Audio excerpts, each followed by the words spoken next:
I don't know. It was, Seems like you got. I think it's important that we walk out of here tonight with at least direction to bring back to you how you want to, on paper, handle the deficit, because we want to present that at the June 12th meeting. I do believe that this budget, this expenditure, Terry, contains, and this was based on discussion from the council last time, an additional $250,000 to the unfunded liability. Is that? Yes. Yeah, okay, so that, based on sort of the policy, the minimum, we've kept that in here. We talked about not doing that this year, but we believe that we heard enough that we've kept that in there. But it would be very helpful for staff to kind of get a push in the right direction, because we want to be able to write the budget that way. Well, I'll lead off the discussion on that in the fact that I'm not prepared to reduce services as we go into the next fiscal year, fully recognizing that we're going to be in a deficit position. I think that we need to communicate to our residents the true facts of our community and the upside-down nature that we're in. Yes, we will have some surpluses coming out of this fiscal year that may or may not be able to be applied toward the shortfall of fiscal 25, but I am not ready to go back and tell the residents that we're going to cut back on landscaping or weed abatement or cut off the police department or cut off the road maintenance or any of those things in order to fit into the revenue source that we are currently projecting. Well, I think there's an in-between. I think we can tighten up this budget without doing draconian service. What would you tighten up, and what room or where do you see opportunity to tighten Okay. up? First off, we talked about the overlap between the planners and the contract planners. So there's a few $100,000 there. I would take the extra $200,000 out of the tree trimming right now, because we still need to get back to the tree inventory. I would take out, I don't know that we can at this point, I hate to say this, but I don't know that we can afford both a management analyst and an assistant to the city manager. I mean, I'd love to give everyone a helper, right? Everybody would like that. In this point in time, I don't see where we can afford to do that. So those are some of my first things. And then one of the other things, I never understand, and this goes back to your question about needing to kind of true up revenue we get for building and planning and all of that and what we expend, because if I look at this, under community development building, this is another one of those areas where we're budgeting 780,000, we're estimating less than 600,000, which is more in line with what we've done in the past. So there's probably 100 there. I think there's some problems with the budgeting for the health care for the vacants. That's another 100,000. So we could probably come up with at least $700,000 to tighten up or reduce. I think this budget could definitely be tighter. I agree with what you're suggesting, and I think that the HR Green and the revenue piece is one that I definitely want to drill down on. But I also recognize that we're going to have legal expenses. We got MOU changes that are not in here. We still haven't addressed all the water issues in Malaga Cove. We've got a lot of unknowns that we have to be cognizant of as well. I appreciate that. And I don't think we can walk away from any of these issues. And as far as the tree, and I know you've been an advocate of the tree situation, and we supported the tree inventory, and I think when we get that done, that's going to indicate that we really need to be spending a lot more money than $500,000. But we've got some real risks of falling limbs on trees, and it's a liability concern, but it also gets back to all the residents' uproar about views and not views, and I can't trim a tree, and I can't do this or that. So we've got to address those as well. Well, They follow the process. Yeah, but that was part of my question with Anastasia, was whether that increase was just for safety and emergency, or for more maintenance kind of things. So I agree with you. I think our tree inventory is going to tell us we need a chunk of change, Yep. that we have to address some bad trees. Okay, I had to call anything bad, but some whatever. They need attention. Yes, some trees that need attention, and we'll need to have that. And that's where part of me, I sit there and I think about our operating surplus policy, and we still haven't had that conversation, but part of that sits there and says, if you have a surplus, 30% goes here, 30% goes to parklands. To me, removal of those trees that need care would fall into that. Yeah. We're going to talk in a minute about the CIP, which has 1.7 million coming from the general fund. I mean, our piggy bank is only so big, and we can't drain it this year. So, Well, that's where I'm sitting, is I just don't think that we can take our use our reserves to plug an imbalanced budget, knowing that we have so many pressures of things like water intrusion and land movement and things like that, that we know that when those things come, I mean, you got to deal with them, then, and you got to pay whatever the person standing there basically wants. So I agree. I think that, I think staff I hope, I don't think you do. I don't think you expect to come to us with an imbalanced budget and say, oh, hey, use your savings for this, so you got to have some skin in the game too. And so I think that this budget, I'm not going to reiterate what you said, I think this can be tightened up. So if you're saying, and even though in the staff report it's 2.2 million, David's right, it's a bigger number than that because we have more things to factor in there, but you guys got to shave half, and maybe we'll come up with half, but we're not coming up with the whole thing. we have a policy. And I also think, I know you guys hate when I say this, but, things like Which you guys, just to be clear. all five of the other four of you. I wasn't sure if it was them or us. It's not the greater them, it's you. And Kerry will come to hate when I say it too. He's just new. He doesn't know he hates when I say it. So, but, because when I hear you say, okay, well, let's not hire, we can't have an assistant to the city manager and an analyst.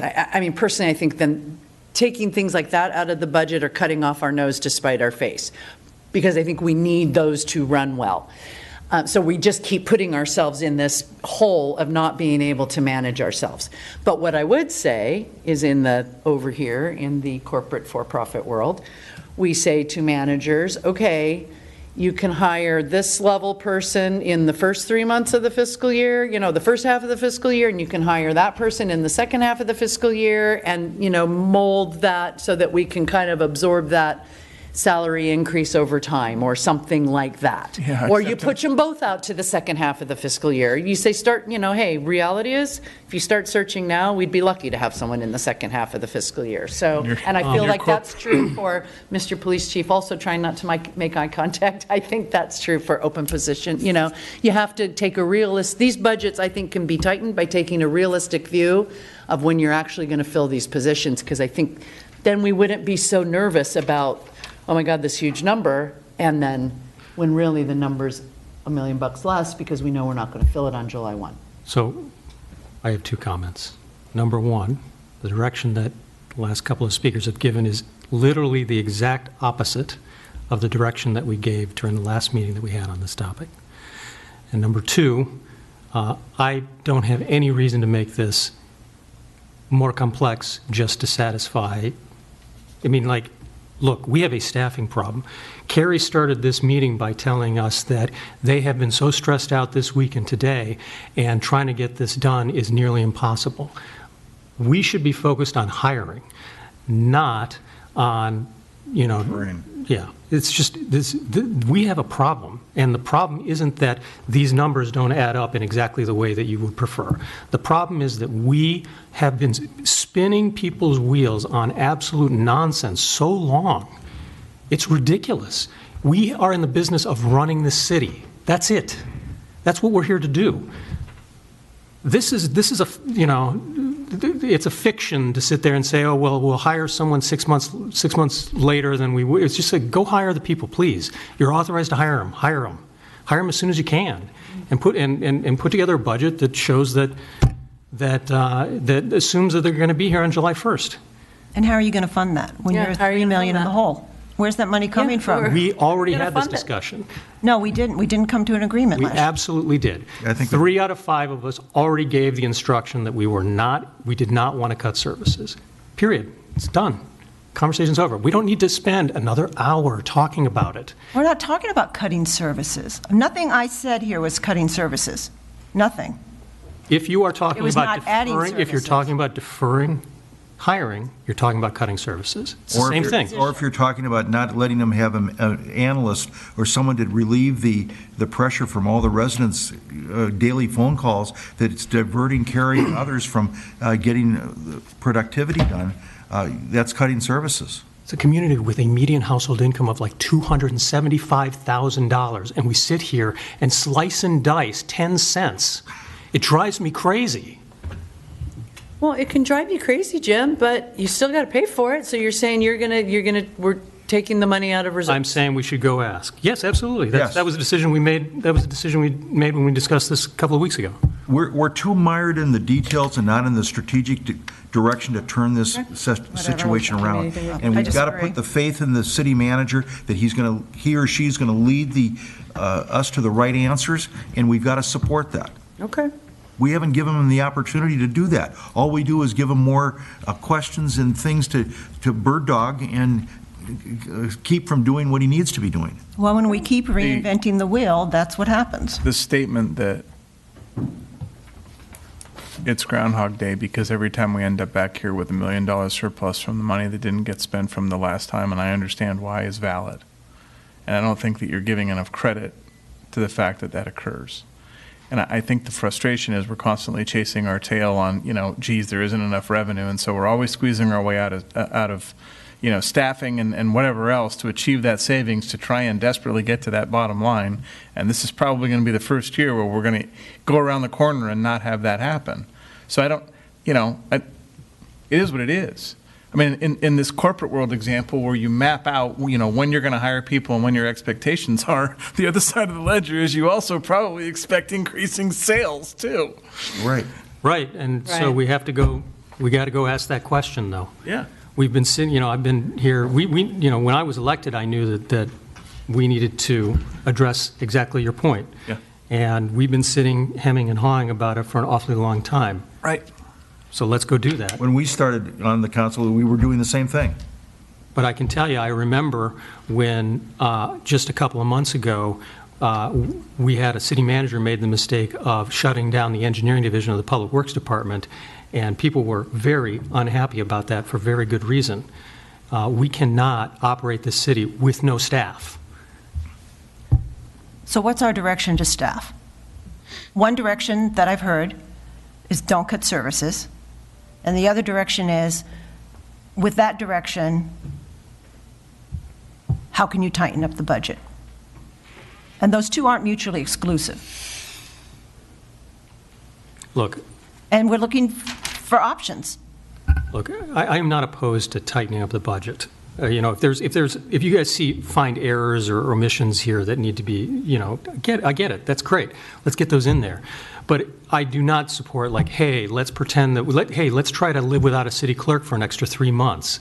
Nobody said that. No, said nobody that. said. Nobody Whatever it is. said that. We have, okay, so, fine. No one said the city clerk. Which of the 12 open positions were we referring to? I mean, We were talking about the new added position. That was it. But that's what's needed that's yesterday. what's Okay. needed. They're all needed. So, I They're- mean, I we think that I'm authorized hearing it. these guys are We willing to authorized it plug months the ago. deficit No, but with listen, reserves, guys, so- I don't, Well, hold listen, on a I minute. want you guys to be, I want you to listen to me. Not just blindly. Listen, I want you to be respectful of my time. Me personally, I'm talking for me. We had a conversation probably in January, we authorized that position. I don't want to talk about it again. I don't want to talk about it over and over again. You guys want to talk about Groundhog Day? Groundhog Day is we make decisions and then we backpedal. 3 weeks ago, we told these guys that we didn't want to cut services. Now we want to talk about it again. This is why our meetings take 17 hours. We're not cutting services. And we said we authorized the position, assuming we could afford it. That's fine. Put it in the budget. We authorized. How are you going to do it? All right. So do your best to tighten, but it sounds like we're going to plug the hole with reserves. At a risk- That is what it We have no sounds like. choice. At a risk of my future, I'll jump in here. Risk of what? Nothing. His future? Couple of things I've heard. We definitely can tighten this up. It's going to go up and down in the next 3 weeks. We know it's going to go up based on staffing. We know it's going to go up based on legal fees. It's going to look different on community development. If I'm hearing from the council to have one FTE and one contract planner. That's what the community development director reluctantly agreed to with me. Do I have consensus on 1 and 1? Yes. Okay. But with that, I also want to make sure we understand the relationship with HR Green and Recapturing fees. the recapturing the fees, that we're not leaving anything on the table. Okay. And that includes updating the fee schedule if necessary. Yes. The tree trimming budget. 3, 4, or 5? I'm a 3.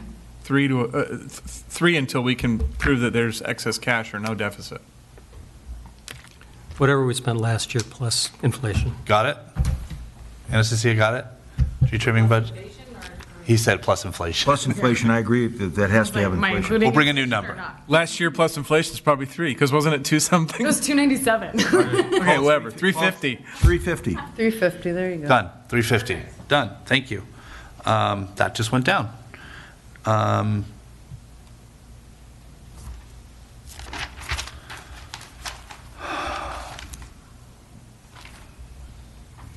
And I just say on the tree budget, the community is absolutely and completely dissatisfied with what we are spending on tree trimming. Right, Exactly, and that's going to come back in our right. face. And if they're willing, I think Carl's number was $1 million too. So when they see what it takes to balance this budget between various revenue sources, if they're willing to add another $1 million to that to preserve their views so they don't have to pay for it themselves, God bless them. Because, don't take this personally, anyone watching, many of those same people that make those cries don't want to pay the taxes for the difference.